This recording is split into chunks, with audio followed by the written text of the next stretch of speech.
नमस्कार विद्यार्थी मित्रांनो, माझ्या लर्न विथ शिवा या यूट्यूब चॅनलवरती तुमचं सहर्ष स्वागत आहे.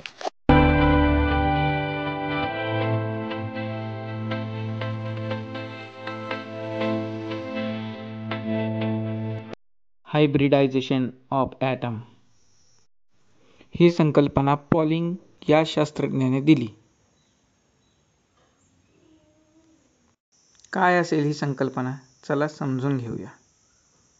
आपण मागील व्हिडिओमध्ये ऑर्बिटलबद्दल माहिती घेतली होती. याचा उपयोग इथे आपल्याला होणार आहे. मागील व्हिडिओ कोणी पाहिला नसेल तर डिस्क्रिप्शनमध्ये लिंक दिलेली आहे, प्रत्येकाने तो व्हिडिओ पाहून घ्यावा. CH4 म्हणजे मिथेन हे सर्वांनाच माहीत असेल, ज्याच्यामध्ये कार्बनचा एक अणू आणि हायड्रोजनचे 4 अणू असतात. याच्यामध्ये कार्बनचा एक अणू हायड्रोजनच्या 4 अणूंशी सहसंयोज बंधाने एकेरी बंधाने जोडलेला असतो. हे आपण सर्वांनी पाहिलेलं आहे. आता याचंच हायब्रिडायझेशन आपण पाहणार आहोत, तर प्रत्येकाने व्हिडिओशी जोडून राहायचं आहे.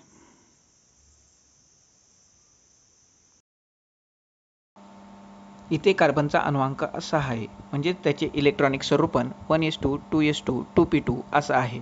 म्हणजेच पहिल्या कक्षेतील s ऑर्बिटलमध्ये 2 इलेक्ट्रॉन, दुसऱ्या कक्षेतील s ऑर्बिटलमध्ये 2 इलेक्ट्रॉन आणि दुसऱ्या कक्षेतील p ऑर्बिटलमध्ये एकूण 2 इलेक्ट्रॉन, म्हणजे px आणि py मध्ये एक इलेक्ट्रॉन.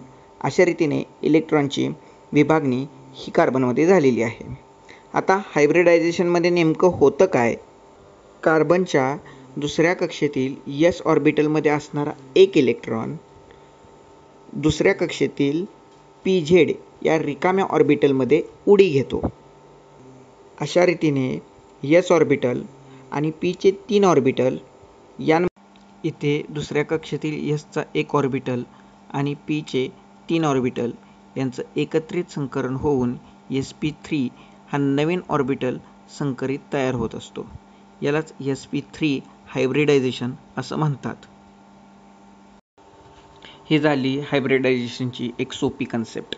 आता ट्रिकनुसार, सूत्रानुसार आपल्याला हायब्रिडायझेशन करता येतं. सूत्र काय आहे?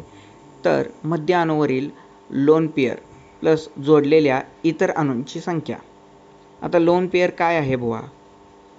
समजत नाहीये, आपण समजून घेऊया. आपण इथं पाण्याचं उदाहरण घेऊ. पाण्याचं रेणुसूत्र काय आहे?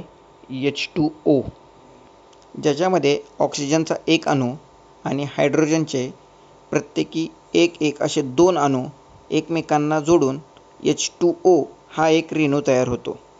इथे दोन्ही हायड्रोजनच्या बाह्यतम कक्षेतील एक इलेक्ट्रॉन ऑक्सिजनच्या बाह्यतम कक्षेतील 2 इलेक्ट्रॉनशी भागीदारी करून बंध तयार करतात. जेव्हा की ऑक्सिजनच्या बाह्यतम कक्षेत एकूण 6 इलेक्ट्रॉन असतात. म्हणजेच ऑक्सिजनचे उरलेले 4 इलेक्ट्रॉन हे बंध निर्मितीत भाग घेत नाहीत. म्हणजेच ते लोन पेअर इलेक्ट्रॉन असतात. असे एकूण 4 इलेक्ट्रॉन म्हणजेच लोन पेअर इलेक्ट्रॉनच्या 2 जोड्या आहेत. सूत्रानुसार इथे लोन पेअर 2 आणि जोडलेले इतर हायड्रोजन अणू 2 यांची जर का बेरीज केली तर उत्तर 4 येतं. 4 म्हणजेच हायब्रिडायझेशन sp3. मग 4ला sp3 हायब्रिडायझेशन कसे ते आपण पाहू.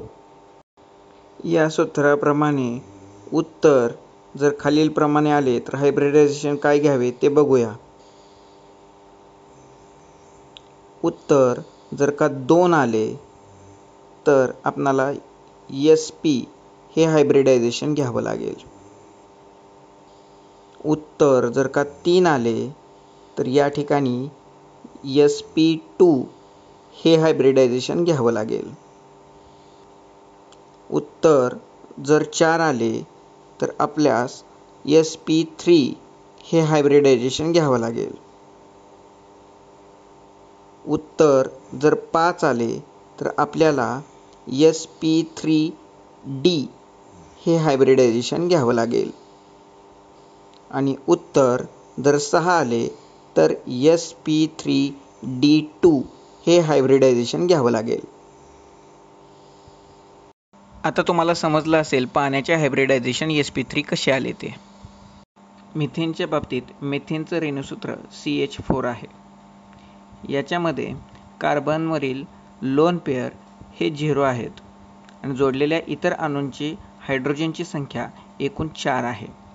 म्हणजेच उत्तर आपलं 4 असेल. 4 म्हणजेच sp3 हायब्रिडायझेशन. ओके, म्हणजे मिथेनचे सुद्धा sp3 हायब्रिडायझेशन आले आहे.